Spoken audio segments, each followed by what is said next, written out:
Sobat Tami, tahukah kamu kalau perwakilan negara di luar negeri seperti diplomat dan konsuler dilindungi oleh hukum? Betul, diplomat dan konsuler serta perwakilan negara lainnya yang sedang berada di luar negeri dalam rangka melakukan tugas atau perjalanan dinas dilindungi oleh hukum dan perjanjian internasional. Salah satunya Konvensi New York tahun 1973. Konvensi ini diawali dengan surat perwakilan Belanda kepada Dewan Keamanan PBB pada bulan Mei tahun 1970 yang mendesak peningkatan perlindungan kepada agen diplomatik akibat tren kejahatan dan serangan yang semakin meningkat. Saat itu, para teroris mulai melakukan serangan dan tindak kejahatan kepada individu yang dilindungi secara internasional, termasuk agen diplomatik. Kondisi inilah yang melandasi dirumuskannya Convention on the Prevention and Punishment of Crimes Against Internationally Protected Persons, including Diplomatic Agents, atau yang biasa kita sebut juga dengan Konvensi Pencegahan dan Pemidanaan Kejahatan terhadap orang yang secara internasional dilindungi, termasuk agen diplomatik. Selanjutnya, konvensi ini akan kita sebut juga dengan Konvensi IPP atau Internationally Protected Person Convention. Tujuan utama dari perumusan konvensi ini adalah melindungi orang-orang yang dilindungi secara internasional dari kejahatan serius, khususnya seperti serangan teroris.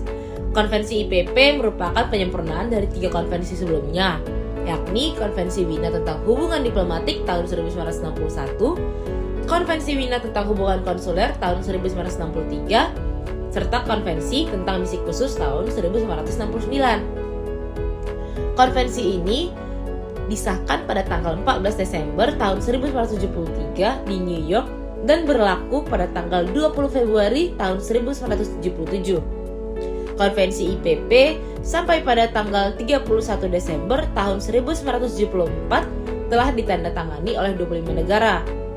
Beberapa negara pertama yang menandatangani konvensi ini antara lain Amerika Serikat, Denmark, Norwegia, Tunisia, Rusia, Ekuador, Jerman, dan masih banyak lagi.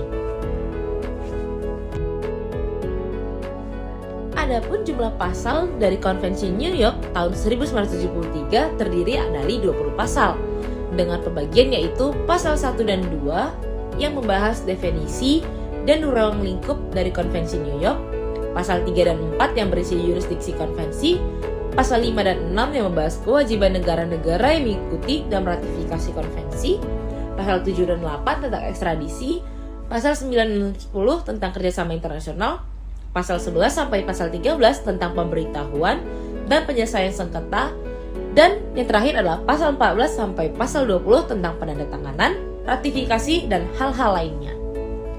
Adapun substansi dari Konvensi New York tahun 1973 adalah sebagai berikut. Yang pertama adalah perlindungan terhadap diplomat. Konvensi ini menegaskan kewajiban negara-negara untuk memberikan perlindungan kepada para diplomat yang berada di wilayah mereka.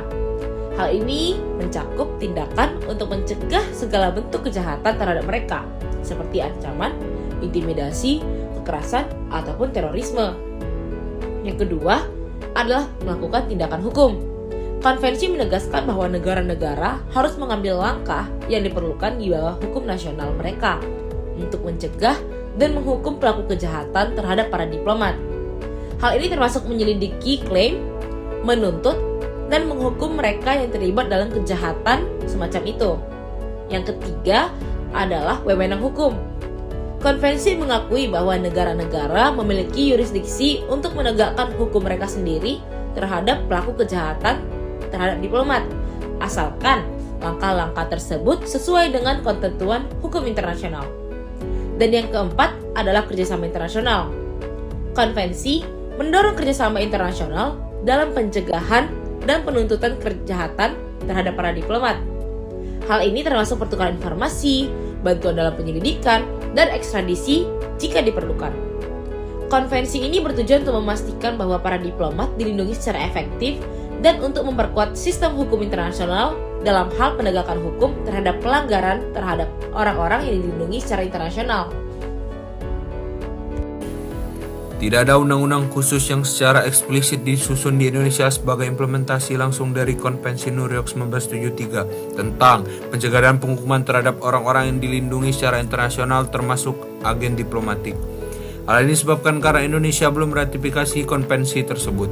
Namun, prinsip-prinsip yang terkandung dalam Konvensi New York 1973 sebagian besar tercermin dalam berbagai undang-undang dan regulasi di Indonesia yang berkaitan dengan hak asasi manusia, hukum pidana, hukum diplomatik, dan hukum internasional lainnya. Berkaitan dengan cakupan yang terdiri dari pencegahan dan pemidanaan kejahatan serius terhadap orang yang dilindungi secara internasional termasuk agen diplomatik, maka Konvensi IPP ini termasuk pada pasal 10 Undang-Undang Nomor 24 Tahun 2000. Beberapa undang-undang dan peraturan lain yang relevan yang dapat dianggap sebagai implementasi atau penjabaran dari prinsip-prinsip Konvensi Wina termasuk 1. Undang-Undang Nomor 39 Tahun 1999 tentang HAM menegaskan komitmen Indonesia untuk menghormati dan melindungi hak asasi manusia termasuk hak-hak yang diakui dalam Konvensi New York 1973. Undang-Undang Nomor 1 Tahun 1958 tentang hukum acara pidana mengatur prosedur dalam penyelenggaraan peradilan pidana di Indonesia, termasuk proses pencegahan dan penghukuman terhadap pelanggaran yang dilindungi oleh Konvensi New York. Undang-Undang Nomor 24 Tahun 2000 tentang diplomatik dan konsuler mengatur tentang kedudukan, hak, dan kewajiban diplomat dan konsuler di Indonesia serta perlindungan yang diberikan kepada mereka, yang sebagian prinsip-prinsipnya berkaitan dengan Konvensi New York.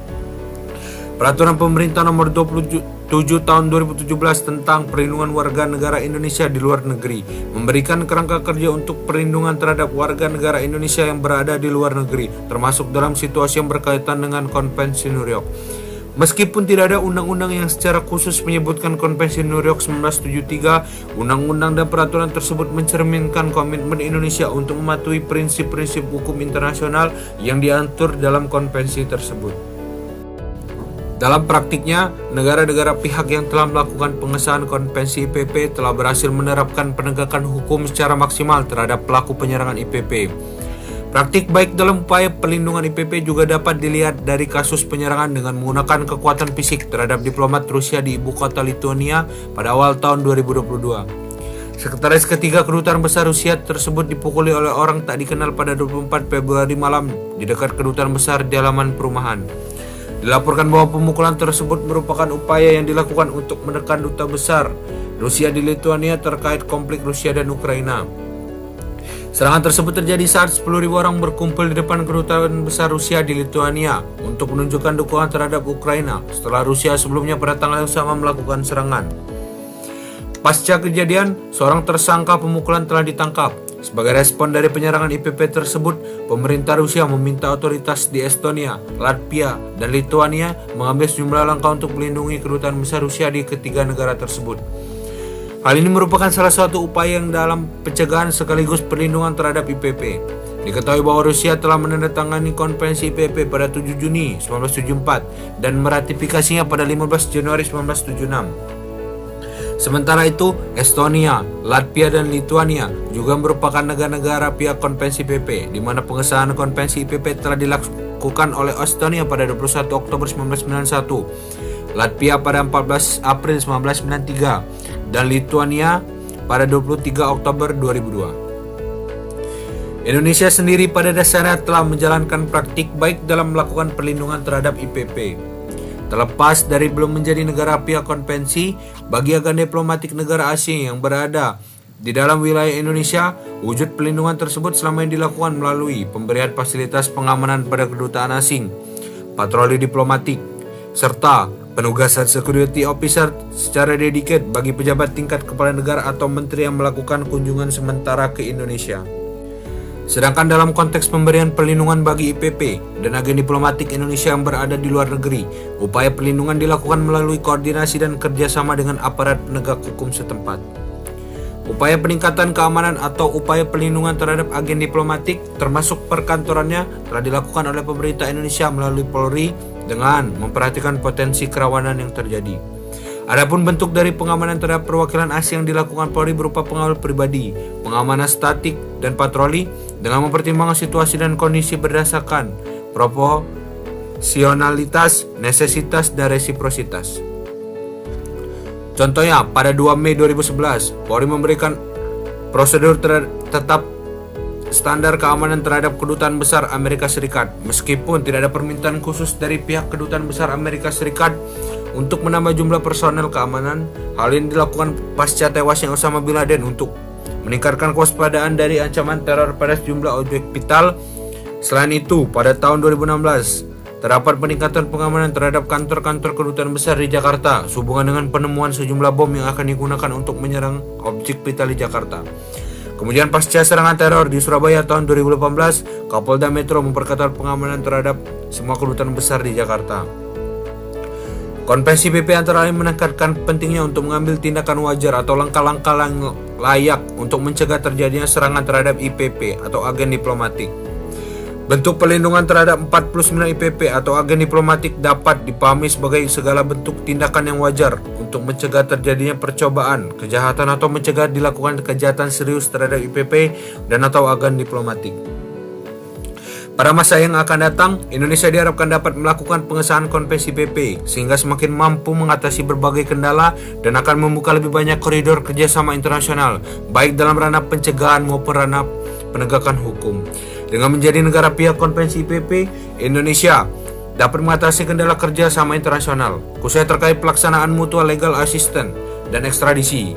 Hal tersebut dilakukan dengan memanfaatkan konvensi PP sebagai dasar hukum untuk melakukan MLA dan ekstradisi, khususnya dengan negara-negara pihak konvensi PP yang belum memiliki perjanjian bilateral dengan Indonesia. Selain itu, pengesahan konvensi PP juga menunjukkan komitmen suatu negara dalam mencegah dan menindak kejahatan terhadap IPP secara lebih optimal, utamanya terkait pencegahan, penegakan hukum, serta kerjasama internasional. Sekian video pembelajaran mengenai Konvensi New York tahun 1973. Sampai jumpa lagi, Sobat Tami.